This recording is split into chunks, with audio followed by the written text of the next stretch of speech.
අපේ අම්මගේ ඇස් දෙකම පේන්නේ නෑ. ඒ සනීප කරගන්න ලොකු සල්ලියක් ඕනි. පුළුවන් නම් අපිට ආධාරයක් කරන්න නෝනා පින් සිද්ධ වෙනවා.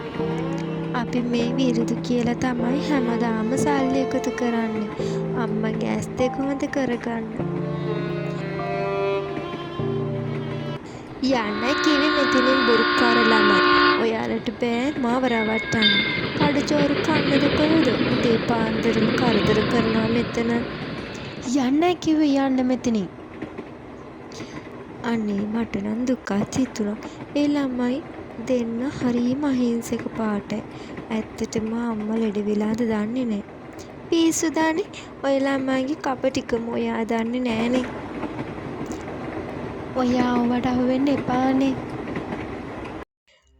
නංගි අද නම් වැඩිපුර සල්ලි හම්බුනේ නෑ. බැනුම් තමයි වැඩිපුර ඇහුවේ. අපි යමු ගෙදර අනේ.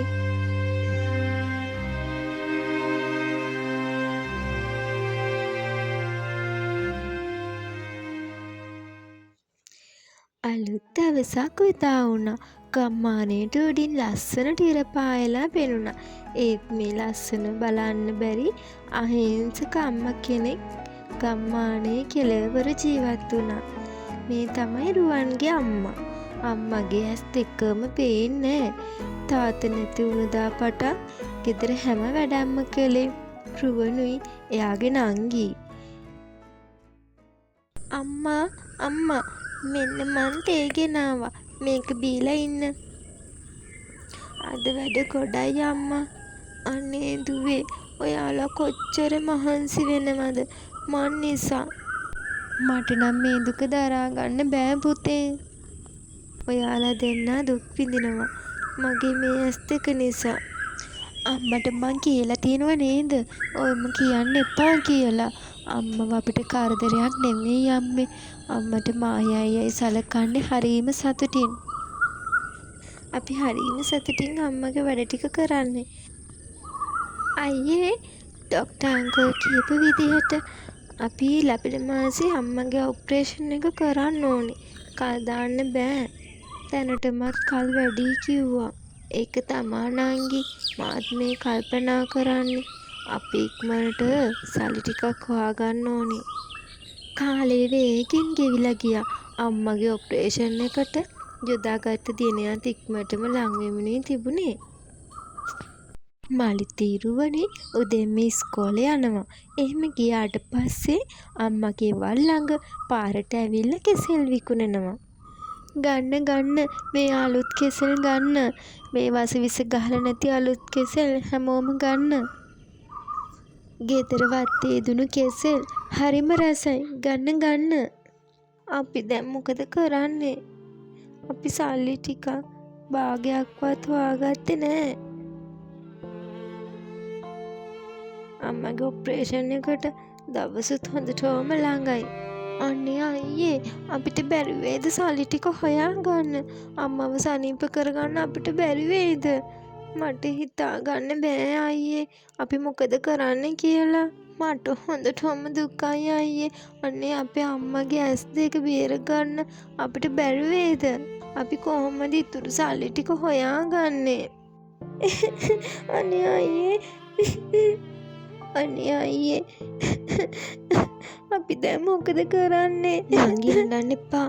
මං කොහොම හරි අම්මව සනීප කරගන්නවා. කොහොම හරි මං සල්ලි ටික හොයාගන්නවා. ඔයා අඬන්නේ නැතිව ඉන්න.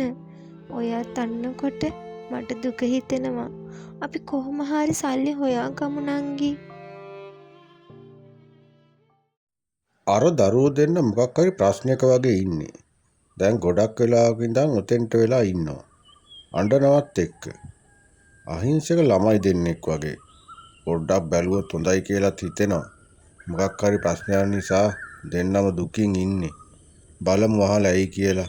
අහිංසක දරුවෝ දෙන්නේ. එතෙන්ට ගිහිල්ලාම කතා කරලා බලනවා. මොකද්ද කියලා ප්‍රශ්නේ.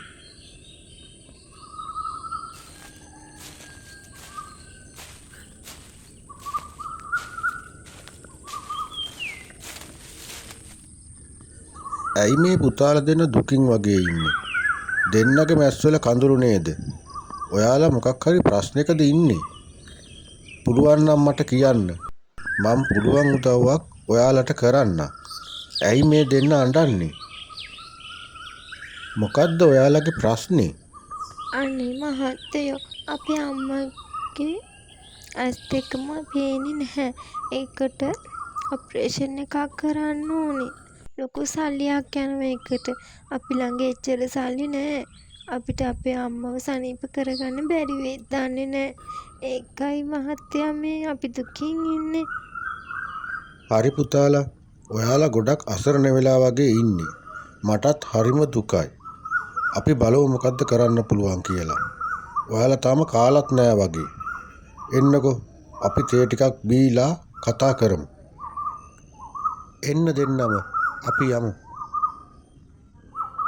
ඔය දෙන්නට කැමති දෙයක් කන්න. බඩ පිරෙන්නම කන්න ඕනේ හොඳද? අම්මටත් මම කෑම ටිකක් අරන් දෙන්නම් ගිහින් දෙන්න. දෙන්නටම කෑම අරන් දීලා මේ මහත්තයා එයාගේ කාර් එකේ රුවනුයි මලිතී දෙන්නාම එක් කරගෙන ගියා. මහත්තයා ඉඳගන්න අපේ ගේ නම් දුප්පත්. මං අම්මවත් එක්කරගෙන එන්නම්කෝ. ඉතින් මේ කරුණාවන්ත මහත්තයා ඉඳගන්න හදනකොටම දැක්ක බිත්තියේ ගහලා තිබුණු ෆොටෝ එකක්. ඒකේ හිටියේ රුවන්ගේ තාත්තා. මොනවා මේ කමල් මහත්තයා නේද? මං කොච්චර කාලයක් හෙව්වද? අනේ දෙයියනේ.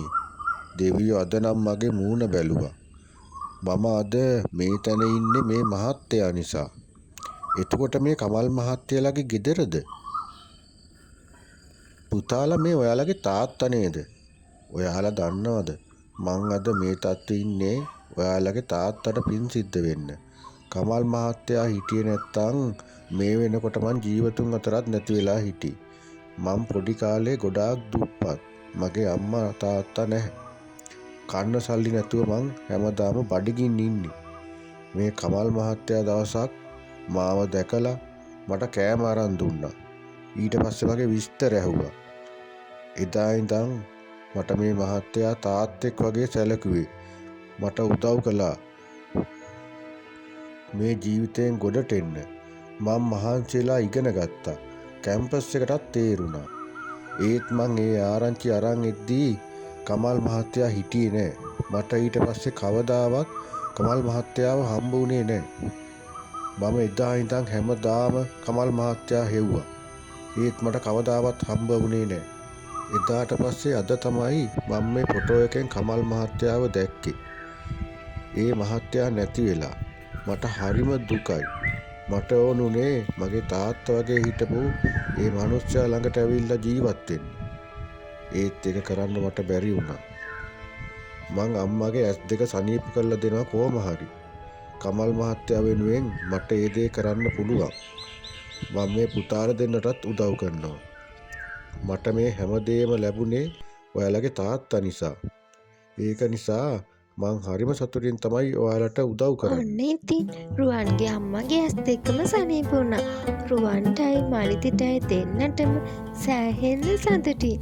අර කරුණාවන්ත මහත්තයා මේ පවුලට සෑහෙන උපකාර කළා.